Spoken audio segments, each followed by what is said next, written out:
You know, when people think of the Nile, for the longest time, one thought of ancient Egypt, one thought of the irrigation systems that the Egyptians put in place, which were really way, way ahead of their time. And one also thinks of the Nile Delta, which for the longest time produced slightly more than half of what the Egyptians eat. When you talk of Ethiopia right now and the Great Renaissance Dam, the thing that appears in the media is what the Sudanese are saying, what the Ethiopians are saying, justifying what they're doing, saying we discussed these things long before we even put these things into play. The Egyptians are almost up in arms, saying that if this thing is completed, there's a lot of harm that will actually a lot of harm will visit us as a result of, one, the reduction of the flow of water to us. But one of the things that isn't said that in the last 50 years, something like close to 25 dams have been built on that river. That's number one. And the one thing that any dam does, forget the Great Renaissance Dam, is that it changes the ecosystem of that particular area. There's something called silt. There's something called flooding, the natural flooding. Yeah. What flooding does is it shifts that silt. It moves it from one place and places it onto the other. And this is what contributes even to the fertility of the land. Right? Now, the moment you build a dam, what dams do, they accumulate water. But you accumulate the sediments and everything that comes with it. So, essentially what you've done, without even meaning to, is you've started eroding that particular ecosystem, which is what makes it possible for something like the Nile Delta to exist in the first place. Now, in the absence of that, what you're doing is you're encouraging soil erosion. And in so doing, remember, the Nile Delta and Egypt, they're next to the Mediterranean Sea. That is salt water. So what in essence you're doing is you're allowing salt water to seep into the delta. So the very thing that you created because of the Nile, because of the fork in the Nile, you suddenly find that this is not going to be possible. The discussion about the ecosystem was brought to the fore by Al Jazeera.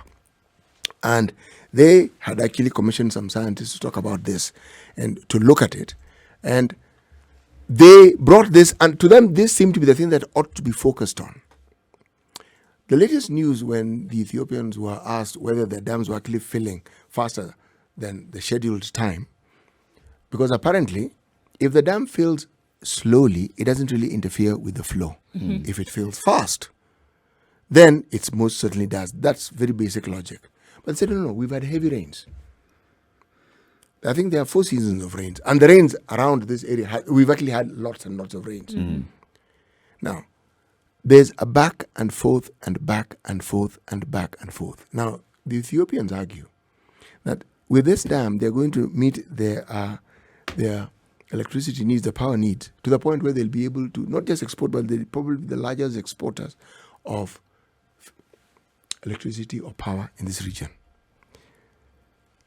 The Nile is a resource. When you listen to this discussion, you'd think the Nile either emanates from Egypt or it emanates from Ethiopia. It doesn't. Remember, when we were talking about the building of the Kenya Railway, there was the issue of trying to find the source of the Nile. Remember? Yeah. And people said, well, it looks like it's Lake Victoria. Actually, none of those things. Right now, the information that currently people who've been doing research in this area, they said it actually emanates from Burundi. Karaka River. It's the biggest contributor to water that actually goes to the lake. Forget these. We have rivers that contribute. So how does it connect to the what? The White Nile or the Blue Nile? You see, whether you call it the White Nile or the Blue Nile, it starts off as the Nile. So the distributaries are they gain the moniker White Nile, Blue Nile, but it starts as the Nile and then it branches off. No, it meets as the Nile. It starts as the tributaries. You see, look at the map. Yeah, we start with the White Nile in Kenya, going into South Sudan, and then the Blue Nile in Ethiopia and Sudan. Eric, the name that is given to the distributaries is the Nile. But look at the river as it is. Which came first, the river or the annexes? Oh, the river, of course. That's really the point I'm trying to make. Because even if you look at the lake, there is no lake if there are no rivers sort of like channeling water towards it. That's really my point. But the larger point that I'm trying to make here is this. There are those who argue that this particular issue about the Nile and the dam is one of those things that the media has given the twist of conflict. They have reported it in a way that seems to present that there's a constant conflict. But I don't really think so. Well, what has been touted, I mean, just looking at what has happened recently, is that Ethiopia has always been looking for a factor that's going to have them united as a country. And this is insular unification. Now, if you look at the region now, this is a huge source, a huge resource that, exists within their country as having part of the Nile by virtue of the fact that part of the Nile then runs through Ethiopia. And now being able to use this resource then to unify its people. Because if we look at, again, conflicts around the world being based on resources, at the same time, sources of unification have again been resources.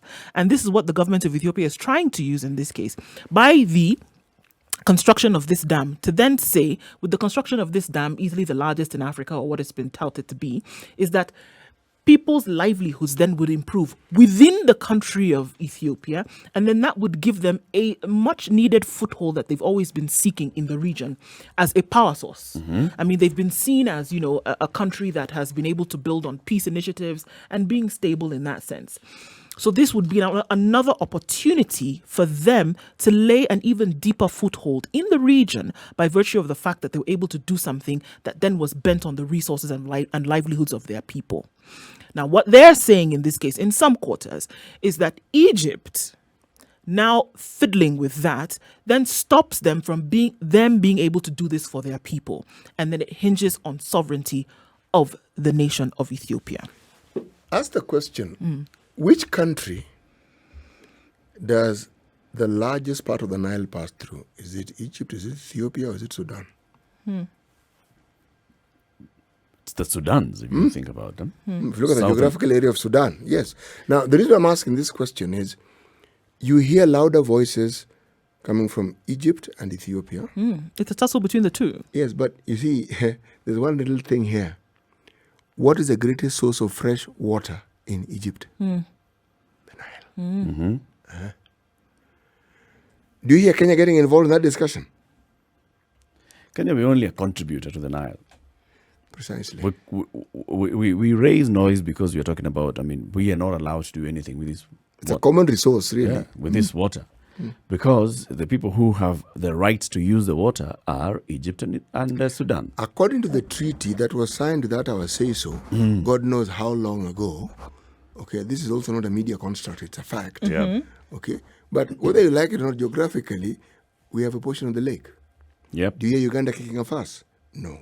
Do you hear Tanzania kicking a fuss? No. There has been conversation about let's review this treaty. Yes, but that's not a fuss. Yeah, let's review the treaty. For a moment, it was a fuss. And then the conversation goes with, Abdel Fattah al-Sisi coming all the way to Kenya and this talk just, fading. It's what the leadership, do we have a leadership that really wants to drive this conversation?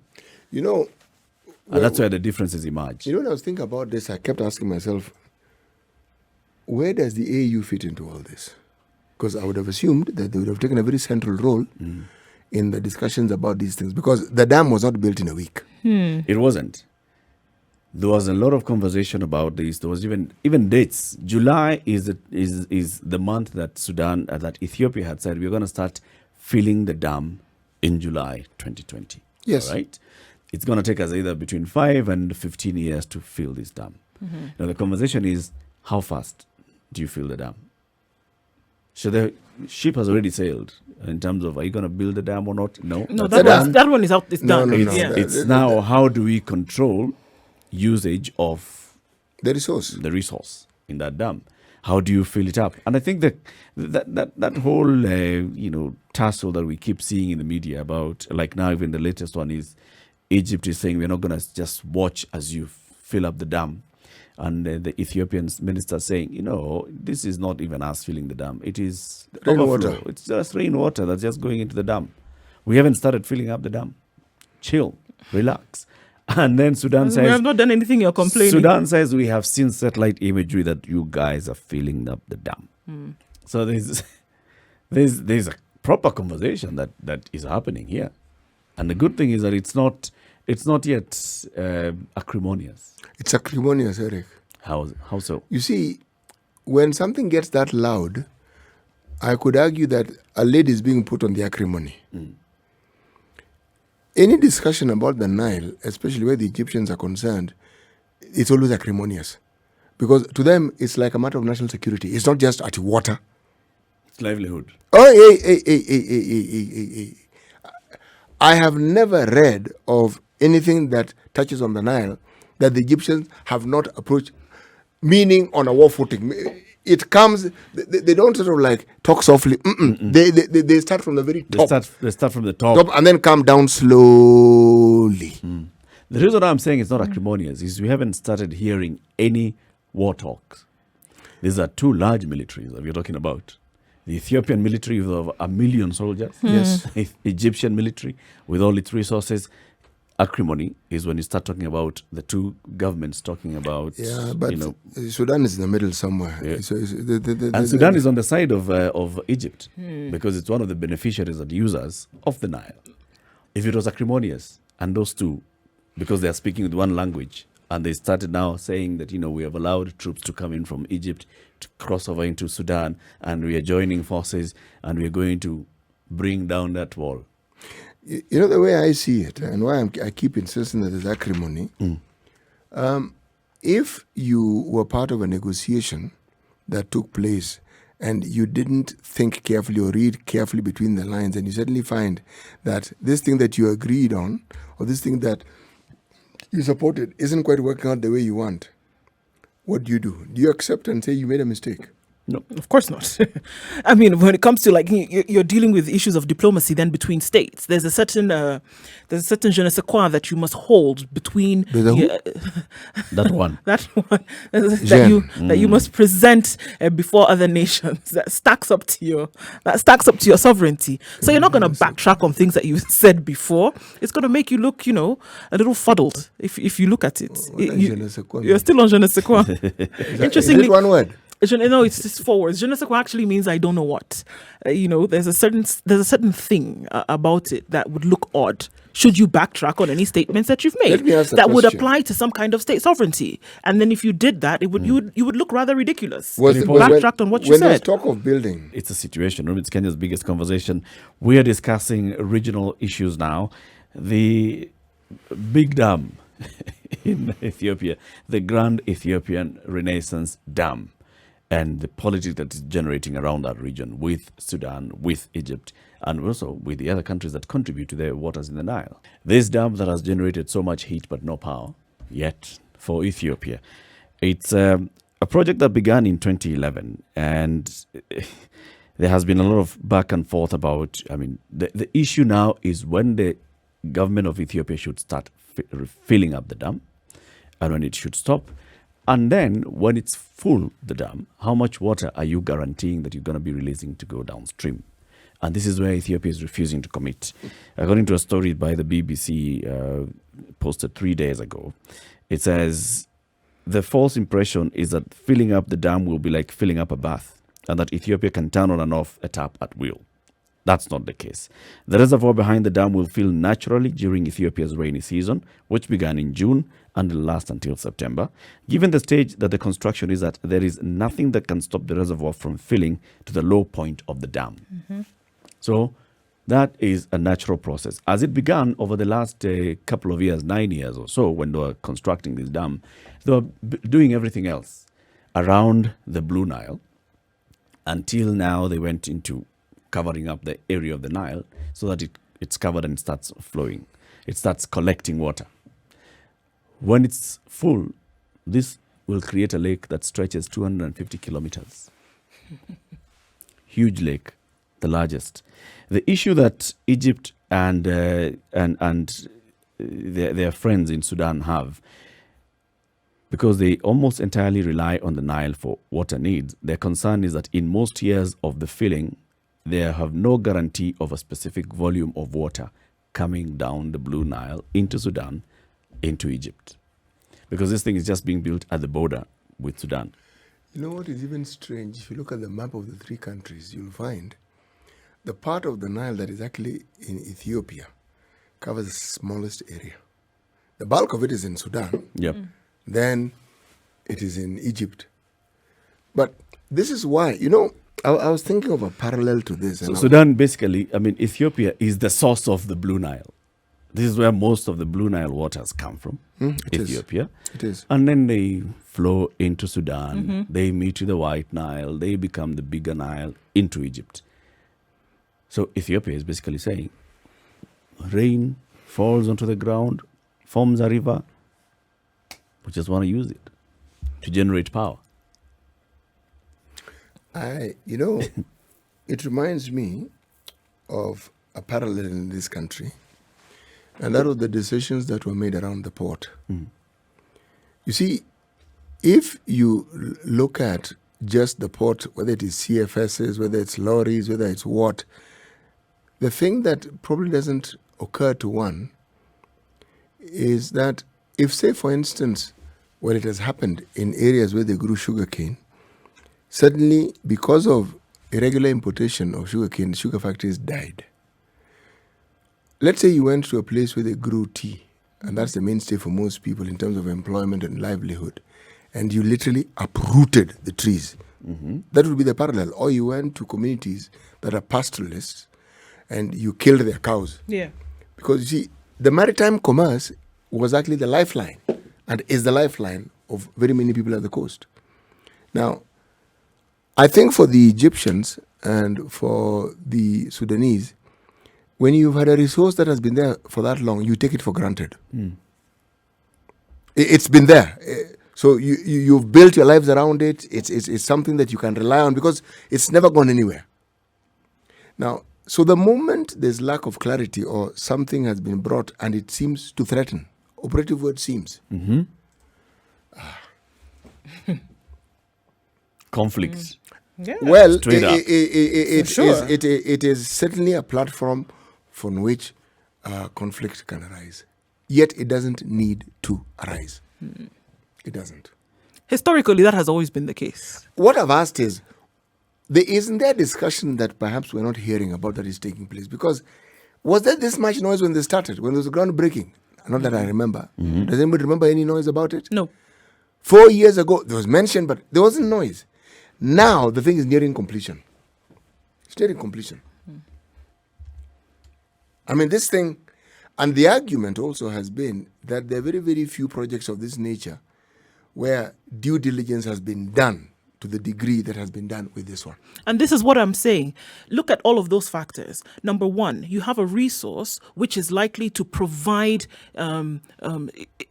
which is going to provide for the people of Ethiopia in a way that it has never done before when it comes to water, when it comes to electricity generation, etc., etc. And then you have a project which also diplomatically and also then lending to state sovereignty is going to shed light on the fact that Ethiopia truly then is a regional powerhouse. All of these things cannot be ignored. And so by the time it's about to be completed and then suddenly somebody's complaining that you're filling too fast, number one, because you also see it. Ethiopia knows very well what they're doing when they're providing resources for their people, but at the same time, there's a message that's being sent out to people that look at what we are doing. What did you just mention? That they were able to actually apply due diligence and have a project completed in the time in which they said they were going to do it, and what it is going to then be able to do for its people and also for those of neighboring countries. It cannot be ignored as to how then that lends to its big brother status in the region. It does, absolutely. They know that. Everybody else who's watching knows that. Something that nobody else has been able to do in the region to that magnitude. It definitely adds to its profile. State sovereignty, giving it 1,000,000 points at once. And to be able to say that, actually, you know what? For something like that, who are we going to look to? Yet again, Ethiopia. And they say, yes, accolades, we shall collect. So when you start to make noise, you're essentially tinkering with this ideology that they've taken these 4 years to set up. There's no way they're going to keep quiet. Absolutely not.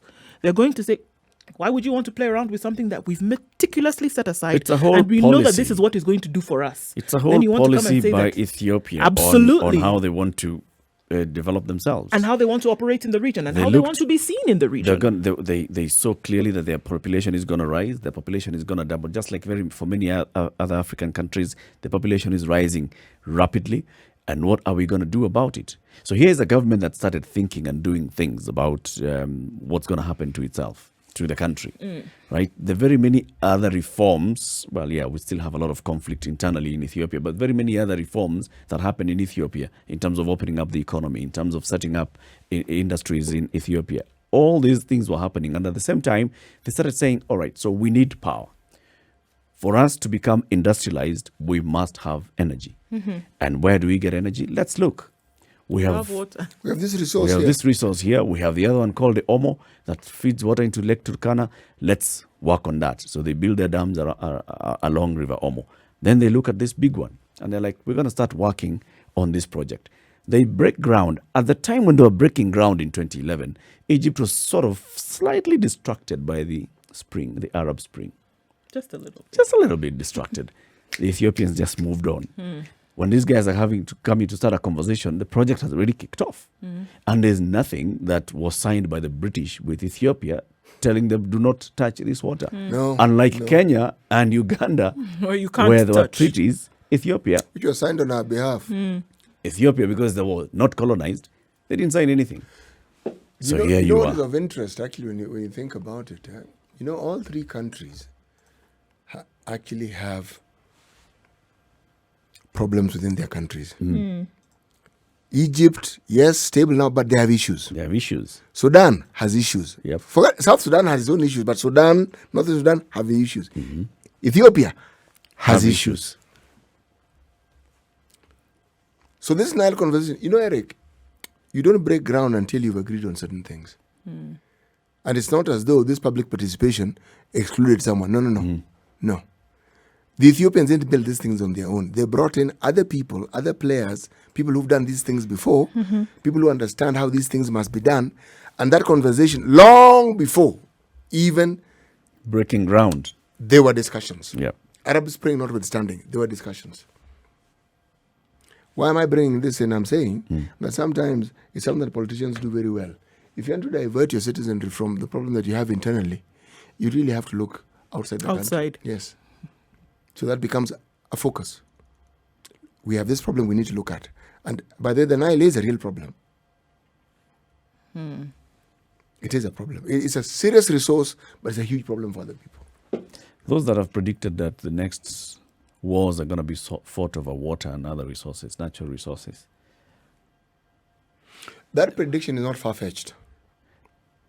Do you see us heading towards that kind of point with this particular Renaissance Dam? Kenya, look at it this way. If you're talking about the Nile, Ethiopians have had a lot of internal turmoil for a very long time. North Egypt have had their issues. They removed Bashir, they did what? They haven't arrived at a peaceful Sudan. place. Sudan, sorry, that's Egypt. No, I meant Sudan. Southern Sudan aren't doing any better on that front. No. Okay?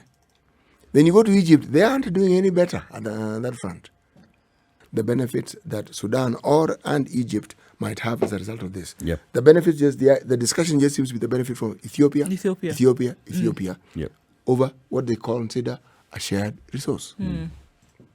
Let's take another break and take a look at traffic at 9:30. This is the Situation Room. It's Kenya's biggest.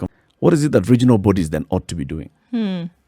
You've gone to regional bodies, and I'm thinking, what is AU? I would have assumed that this is something they would have been smack in the middle of, and they would have been steering in this direction and foreseeing, because we didn't start building dams in our rivers yesterday. If the African Union was unfortunately not just a puppet organization dealing with issues on the surface, if it was actually cracking down to the meat and marrow of the matter that visionaries like the late Muammar Gaddafi had for the organization in the first place, then perhaps we would not be seeing the acrimonious murmurings that we are seeing today. But I say if. Unfortunately, we have a slapstick organization that wants to work with surface level issues and wants to, make a suggestion here or there. But going into the depth, real real matters of the continent and countries involved in whatever treaties or organizations that they push for certain agendas, if they were really going deep into the matter, perhaps then we would see some kind of intervention. But unfortunately, like I said, we have a puppet organization with a name and, some headquarters here or there that is really not doing what its original vision for it to do in the first place was. Hey. You describe this thing. Whoa. Gone all out. But I'm just telling you. Be kind. So what role has AU played? What role have who's this that's mediating between these countries currently? There is no mediation per se. What you've heard so far is what everybody that is involved has had to say about it. There's been no interventions by anybody at this point to say, all right, guys, stand down. Let's have a discussion and arbitrate between the two of you and see what we can do. Nobody has stepped forward. And that's what I was saying. Had we. But there have been negotiations between these countries. So who's this that is arbitrating this? From what you read, they've been talking among themselves. It's bilateral communication. Yes, that's what's been going on. Minister for the Minister of Foreign Affairs, the Minister for it's their own people. There's nobody who has come in and circumvented the process in terms of let us come and have a chat. No. Probably because at this point they did not want to involve an external source or an external body. I would have argued differently that when there's a common resource such as this one here, that common body gets involved from the very beginning. If it should be the one that is. That's what you should have. You put yourself smack them because somewhere along the line, look. Because that is what your identity is as an organization. Every time that takes the length of time this thing has taken, what if governments change? Yeah. And we know how our governments on this continent are when they change. Somebody can come and decide, well, them as far as they're concerned, them they were not part of it's the turmoil that we have in the Sudan area, north or south. Doesn't look like it's going to go away tomorrow. LCC isn't having it very easy. Nope. Okay. Ethiopia seemed to have calmed down. Seemed. So, the East African community, does it include Ethiopia? No. Does it include Maybe it could have. Does it include Sudan? Not yet.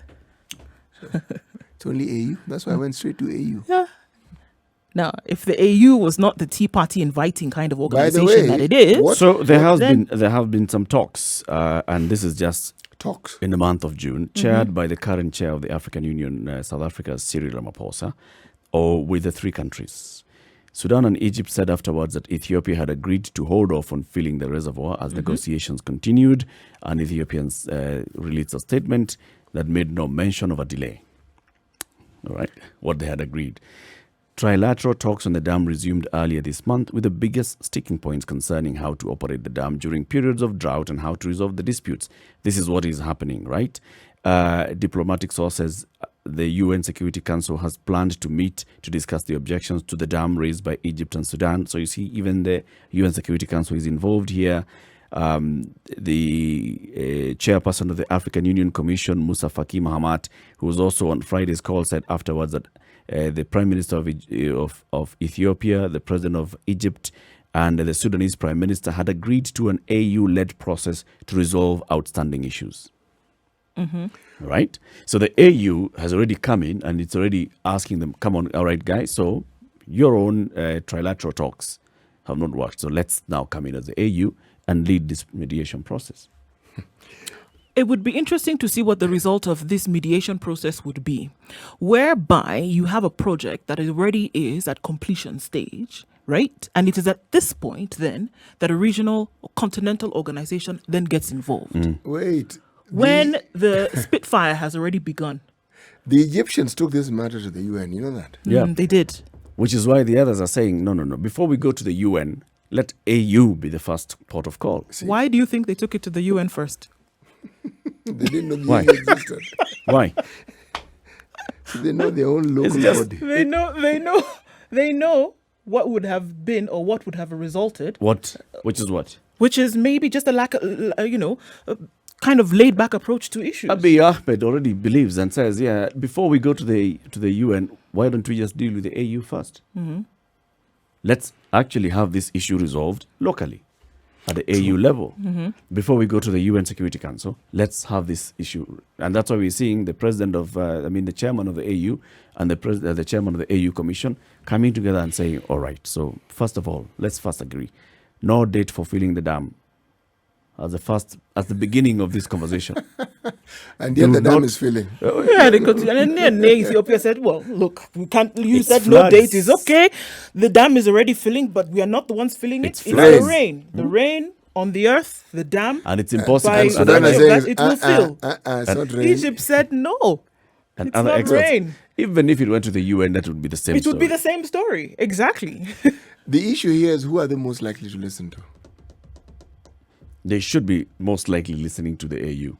Unfortunately, it's a thing of saying, just like we did, bring in an external force. That's the one that is most likely to be neutral, without considering the fact that that other external source also has their own game plan. Oh, yes, they do. And it may have nothing to do with your game plan. Nothing at all. So the best thing to do is look internally, which is why I was bringing the issue. What is the role of the regional bodies?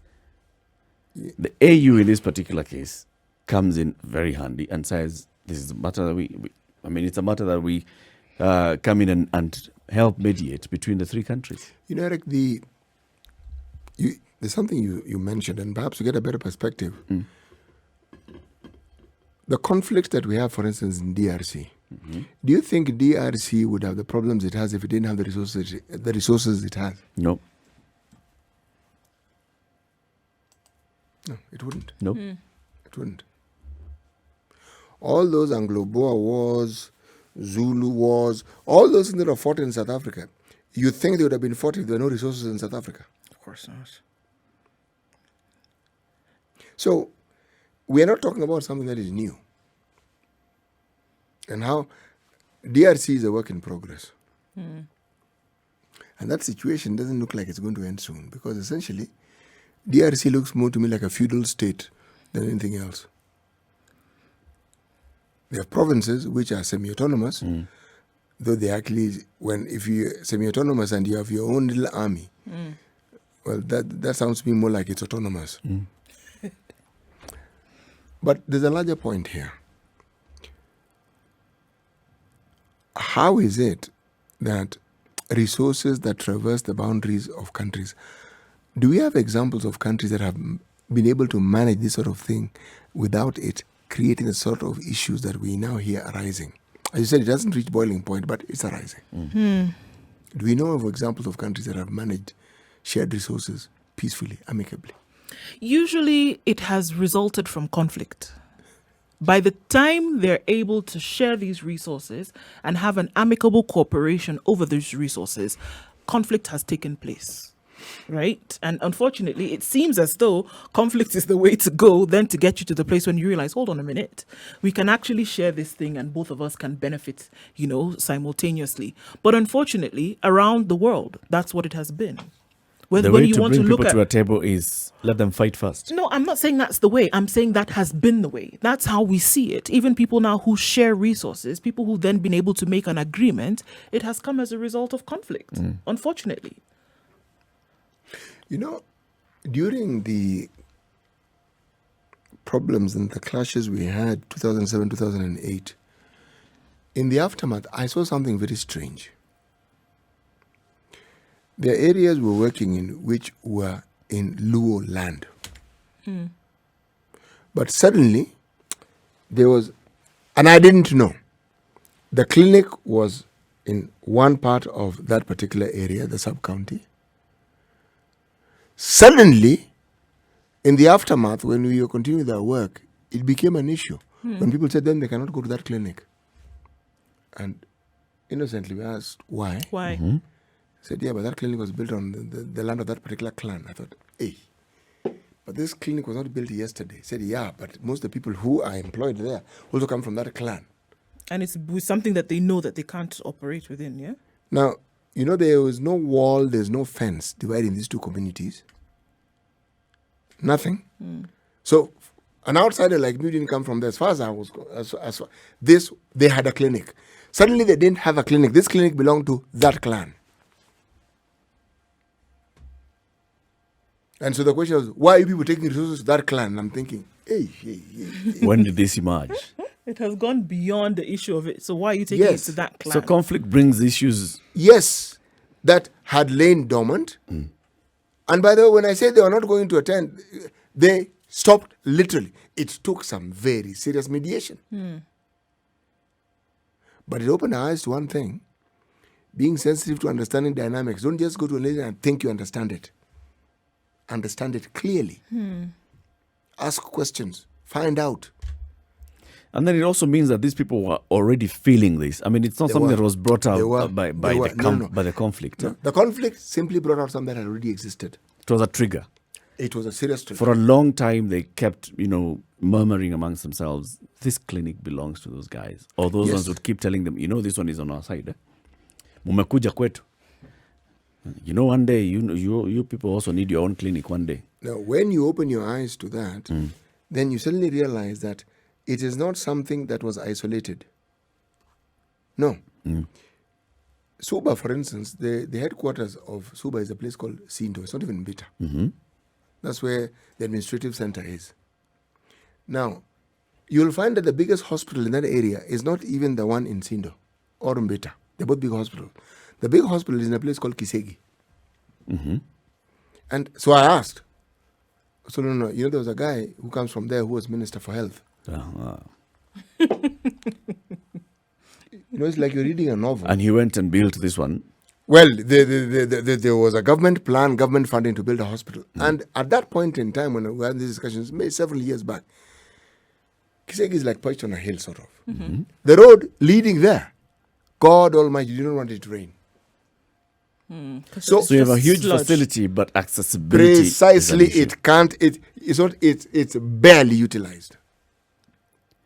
Is it that this place has a smaller population than Sindo and The moment a place is hilly, unless you actually come from there, it is hardly likely that anybody else other than the people who come from that particular vicinity are actually going to. so there are no big commercial centers there? No. It is a village one. It's on a hill. Remember the rest, Mbita, Sindo, next to the lake. Yeah. So they're commercial centers. Right.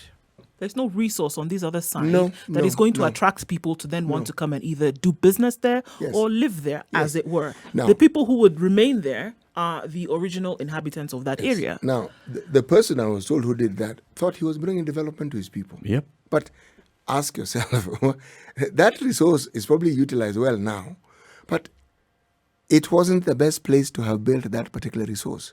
So by building it, this is someone who was fermenting discord, and they probably hadn't given it much thought. Yeah. But indeed, there was going to be discord. And as far as they were concerned, they were also doing what their own people wanted. Yes. As far as it's concerned, see, I people brought it to this area. Yeah, people would have asked him, so you are Minister for Health and you're going to build a hospital in Sindo. Now, you see, Are you saying that we don't fall sick? you Only the people of Mbita and Sindo fall sick. And you're Minister for Health. now, And you're going to come and ask us for votes. that's on. You see, that was imagine now. If in a place where you think people share the same language, people are related, people have intermarried, and you come across such a thing, Yeah. first of all, it throws you back. Yeah. And you wonder, what underlying issues must they have been? And then you will find it's something as simple. Someone tells you, this clan, there's a whole history. Who did what? So you now get immersed into this. Now, with this dam, this is where I'm getting to. A new history is being created. Because there are future generations who will take the point from this one. These guys just built this thing to give us a hard time. Yeah. That's where they're going to start off. Yeah. They're going to start off by saying, the headwaters of actually the Blue Nile is actually Yeah. Ethiopia. It doesn't matter. What? Since the Nile. So, yeah, it is, but The reason we're having starvation now, the reason for a long time we've never had a problem of shortage of food. it's And now, because it's called the Ethiopians. And the truth of the matter is that the Egyptians have more than one dam on that Nile. yep. Truth. Already. Yes. So even their Nile Delta had started being affected. The ecosystem had started being affected by the dams By their they own dams. had built. So standoff for the largest power generating plant in Africa, one of the largest dams in Africa. And now there's a standoff between those three countries. Matter has been referred to the UN Security Council. Matter has also been taken up by the AU. How should it be resolved, this one? If you were Abdel Fattah al-Sisi, what would you? Actually, or should we say, if you were somebody else, if you were a fly on the wall? these three fellows have to talk this thing out. Come If on, you yeah. need believe me, a mediator can only move as far as these people are willing to let the mediator move. The question you have to ask yourself is that with the operations of Ethiopia, what imminent danger then does it cause to the peoples and livelihoods of Egypt, the peoples and livelihoods of Sudan? That one is very clear at that point.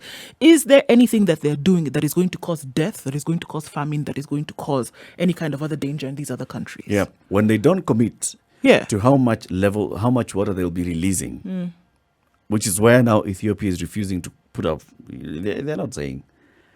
Maybe even Because they that's don't- where the conflict is. But maybe even they don't know. Two issues of conflict. One, when are you going to start filling up this dam?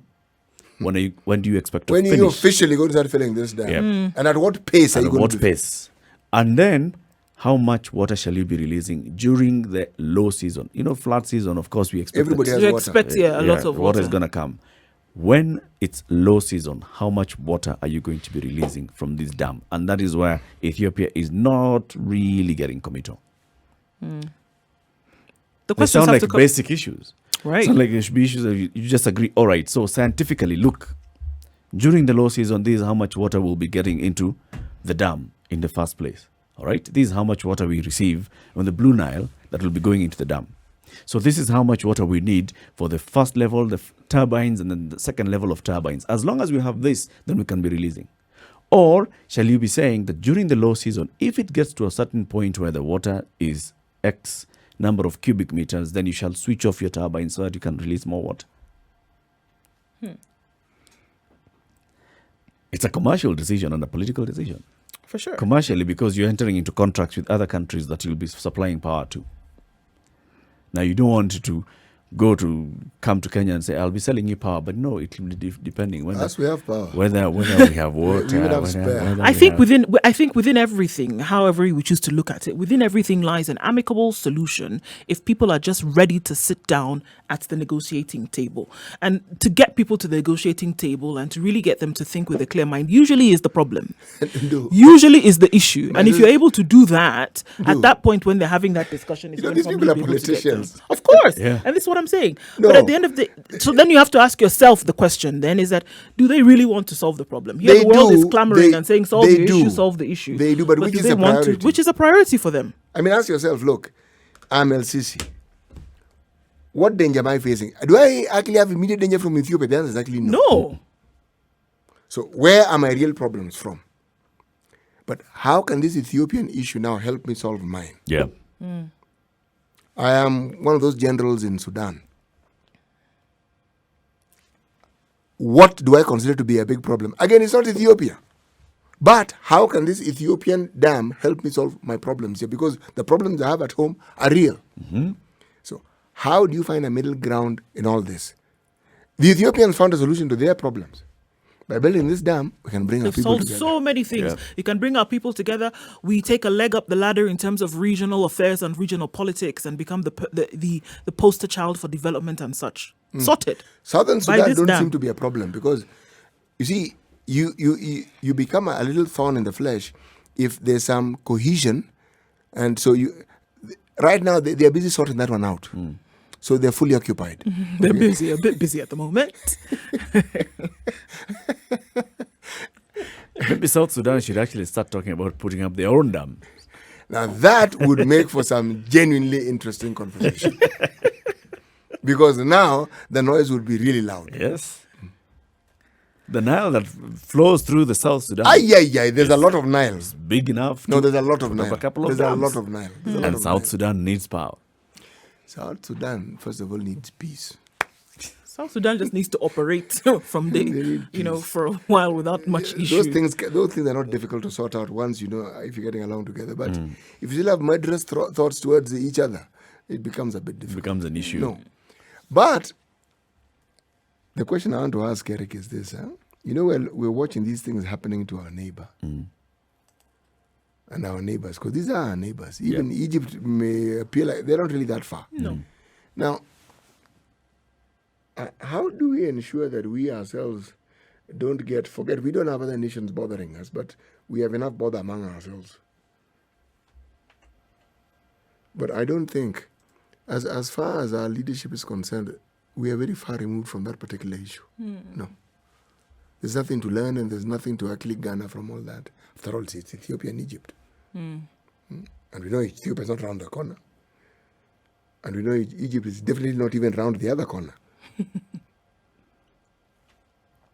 I'm sure there are people at the Ministry of Foreign Affairs who are actually very, very, very much involved in these current conversations.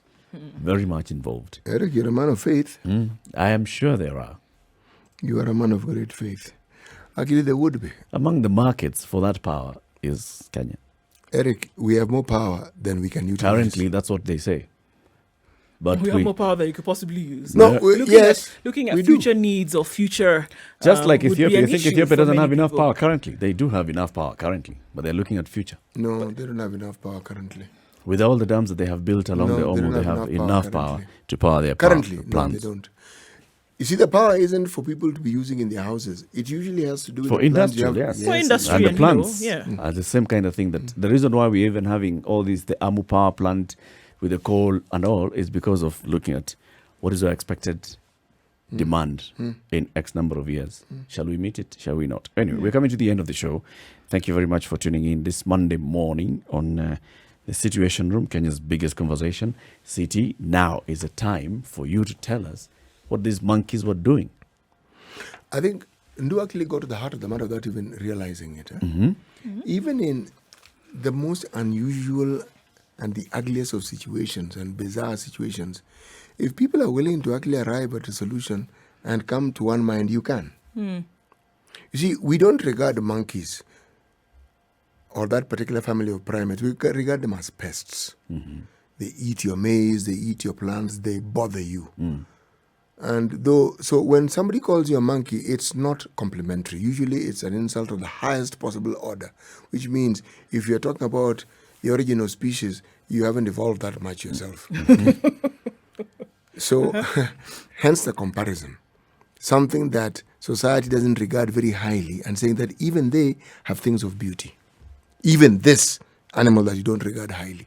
So even in the ugliest of situations, the most dire of situations, if you want to look for the beauty or the good in it, or the possible solution to this problem that seems insoluble, you can find it. That proverb again? There's always a winner, even in a monkey beauty contest. I see. That's today's proverb. And it's an African proverb. African. We're not going to grant it to anyone. African. So it's ours. It's ours. Yes. It's all of us.